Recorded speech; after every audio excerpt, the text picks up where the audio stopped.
एक तो तेरे नैन तिरछे, दूसरा काजल लगा। एक तो तेरे नैन तिरछे, दूसरा काजल लगा। तीसरा नजरे मिलाना, दिल दीवाना हो गया। सावली सूरत पे मोहन, दिल दीवाना हो गया। सावली सूरत पे मोहन, दिल दीवाना हो गया। राधे राधे जी। पवित्र वचन यूट्यूब चैनल में आपका हार्दिक स्वागत है। मैं हूँ कात्यायनी। कार्तिक मास की आप सबको बहुत सारी शुभकामनाएं। भक्तों, चौमासे यानी चतुर्मास के 4 महीनों का अंतिम माह कार्तिक का होता है। यह महीना शरद पूर्णिमा से शुरू होकर कार्तिक पूर्णिमा तक चलेगा, जिसके बीच में कई विशेष त्योहार मनाए जाते हैं। कार्तिक मास में भगवान विष्णु जी की खास पूजा की जाती है। कार्तिक मास का व्रत कितना शक्तिशाली है, यह हम इस कथा से जानेंगे। यह कथा भगवान श्री कृष्ण और उनकी प्रिय पत्नी सत्यभामा के बीच वार्तालाप की है। जो भी भगवान कृष्ण के सच्चे भक्त हैं, वे इस कथा को अंत तक अवश्य सुने। भगवान श्री कृष्ण ने स्वयं कार्तिक मास की महत्ता का वर्णन करते हुए कहा कि जो भक्त सच्चे मन से कार्तिक मास की कथा का श्रवण करते हैं, वे उनके अति प्रिय हैं। भक्तों, कथा आरंभ करने से पहले हमेशा की तरह जय श्री कृष्ण राधे राधे लिखकर कमेंट अवश्य करें और इस वीडियो को लाइक करना ना भूलें। यदि आपने अभी तक हमारे चैनल को सब्सक्राइब नहीं किया है तो अभी सब्सक्राइब कर दें। जय श्री कृष्ण। कथा इस प्रकार है। एक समय सत्यभामा ने भगवान कृष्ण से पूछा, हे त्रिलोकीनाथ, मैं आपसे कुछ पूछने की इच्छुक हूँ। आप मुझे कृपया कार्तिक महात्म्य की कथा विस्तार पूर्वक सुनाइए, जिसको सुनकर मेरा हित हो और जिसको करने से कल्प पर्यंत भी आप मुझसे विमुख ना हो। सत्यभामा आगे कहने लगी, हे प्रभु, मैं धन्य हुई, मेरा जन्म सफल हुआ। मेरे जन्मदाता भी धन्य है, जो आपकी 16,000 स्त्रियों के बीच मैं आपकी परम प्यारी पत्नी बनी। मैंने आपके साथ नारद जी को वह कल्प वृक्ष आदि पुरुष विधि पूर्वक दान में दिया, परंतु वही कल्प वृक्ष मेरे घर लहराया करता है। यह बात मृत्युलोक में किसी स्त्री को ज्ञात नहीं है। सत्यभामा के ऐसे वचन सुनकर श्री कृष्ण ने हंसते हुए सत्यभामा का हाथ पकड़ा और विलासयुक्त अपनी पत्नी को कल्पवृक्ष के नीचे ले गए। फिर हंसकर बोले, हे प्रिय, 16,000 रानियों में से तुम मुझे प्राणों के समान प्यारी हो। तुम्हारे लिए मैंने इंद्र एवं देवताओं से विरोध किया था। हे कांते, जो बात तुमने मुझसे पूछी है उसे सुनो। एक दिन मैंने तुम्हारी इच्छा पूर्ति के लिए गरुड़ पर सवार होकर इंद्रलोक जाकर कल्पवृक्ष मांगा। इंद्र द्वारा मना किए जाने पर इंद्र एवं गरुड़ में घोर संग्राम हुआ और गौलोक में भी गरुड़ जी गौओं से युद्ध किया। गरुड़ की चोंच की चोट से उनके कान एवं पूंछ कटकर गिरने लगे, जिससे 3 वस्तुएं उत्पन्न हुई। कान से तंबाकू, पूंछ से गोभी और रक्त से मेहंदी बनी। इन तीनों का प्रयोग करने वालों को मोक्ष नहीं मिलता। तब गौओं ने भी क्रोधित होकर गरुड़ पर वार किया, जिससे उनके 3 पंख टूटकर गिर गए। इनके पहले पंख से नीलकंठ, दूसरे से मोर और तीसरे से चकवा चकवी उत्पन्न हुए। हे प्रिय, इन तीनों का दर्शन करने मात्र से ही शुभ फल प्राप्त हो जाता है।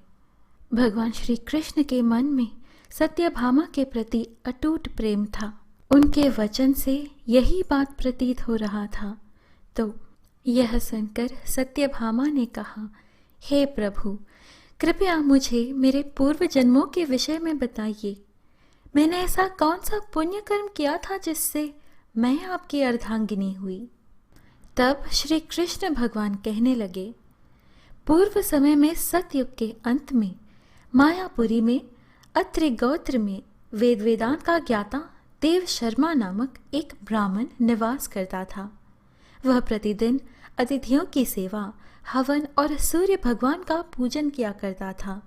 वह सूर्य के समान ही तेजस्वी था। वृद्धावस्था में उसे गुणवती नामक कन्या की प्राप्ति हुई।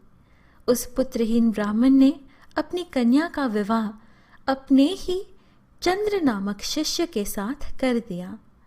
वह चंद्र को अपने पुत्र के समान मानता था और चंद्र भी उसे अपने पिता की भांति सम्मान देता था। एक दिन वे दोनों कुश व समिधा लेने के लिए जंगल में गए। जब वे हिमालय की तलहटी में भ्रमण कर रहे थे, तब उन्हें एक राक्षस आता हुआ दिखाई दिया। उस राक्षस को देखकर भय के कारण उनके अंग शिथिल हो गए और वे वहां से भागने में भी असमर्थ हो गए। तब उस काल के समान राक्षस ने उन दोनों को मार डाला। चूंकि वे धर्मात्मा थे, इसलिए मेरे पार्षद उन्हें मेरे वैकुंठ धाम में मेरे पास ले आए। उन दोनों द्वारा आजीवन सूर्य भगवान की पूजा किए जाने के कारण मैं दोनों पर अति प्रसन्न हुआ। भगवान श्री कृष्ण आगे बोले, हे प्रिय, जब गुणवती को राक्षस द्वारा अपने पति एवं पिता के मारे जाने का समाचार मिला तो वह विलाप करने लगी।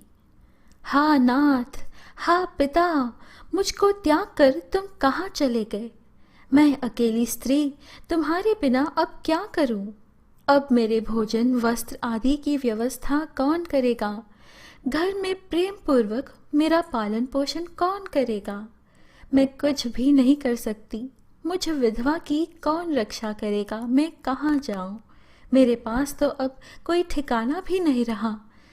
इस प्रकार विलाप करते हुए गुणवती चक्कर खाकर धरती पर गिर पड़ी और बेहोश हो गई। बहुत देर बाद जब उसे होश आया तो वह पहले की ही भांति करुण विलाप करते हुए शोक सागर में डूब गई। कुछ समय पश्चात जब वह संभली तो उसे ध्यान आया कि पिता और पति की मृत्यु के बाद मुझे उनकी क्रिया करनी चाहिए जिससे उनकी गति हो सके।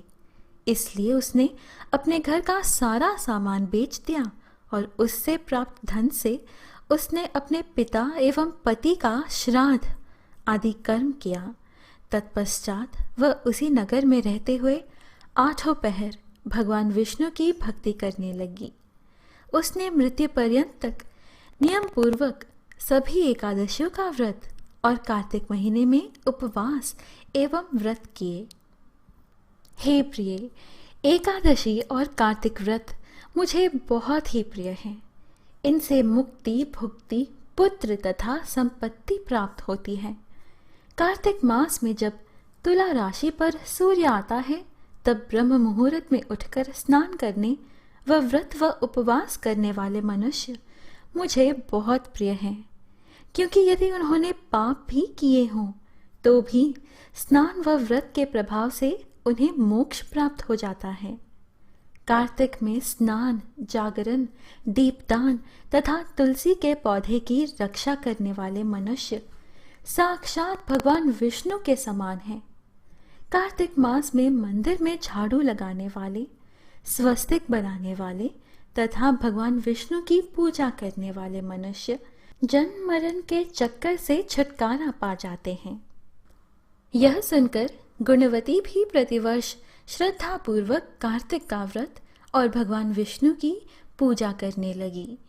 हे प्रिय, एक बार उसे ज्वर हो गया और वह बहुत कमजोर भी हो गई। फिर भी वह किसी प्रकार गंगा स्नान के लिए चली गई।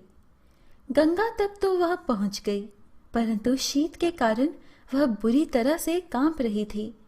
इस कारण वह शिथिल हो गई। तब मेरे दूत उसे मेरे धाम में ले आए। तत्पश्चात ब्रह्मा आदि देवताओं की प्रार्थना पर जब मैंने कृष्ण का अवतार लिया तो मेरे गण भी मेरे साथ इस पृथ्वी पर आए, जो इस समय यादव हैं।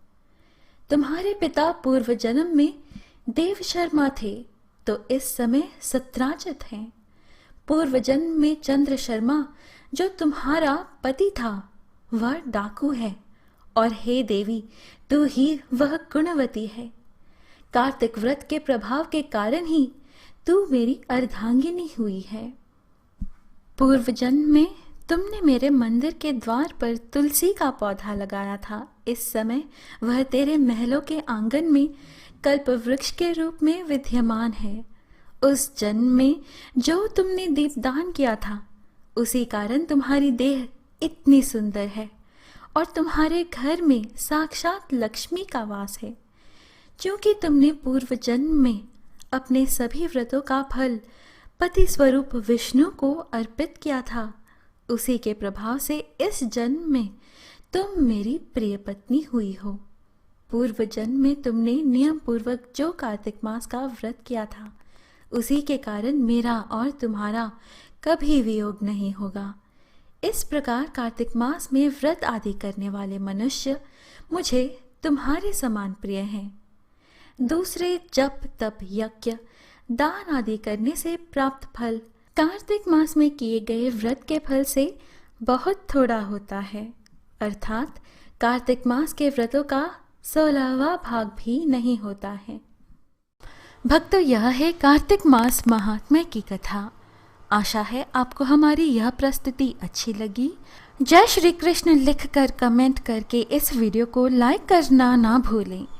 इस प्रकार के और कथाएं और आध्यात्मिक वीडियोस पाने के लिए कृपया हमारे YouTube चैनल पवित्र वचन को सब्सक्राइब कर हमसे बने रहिएगा।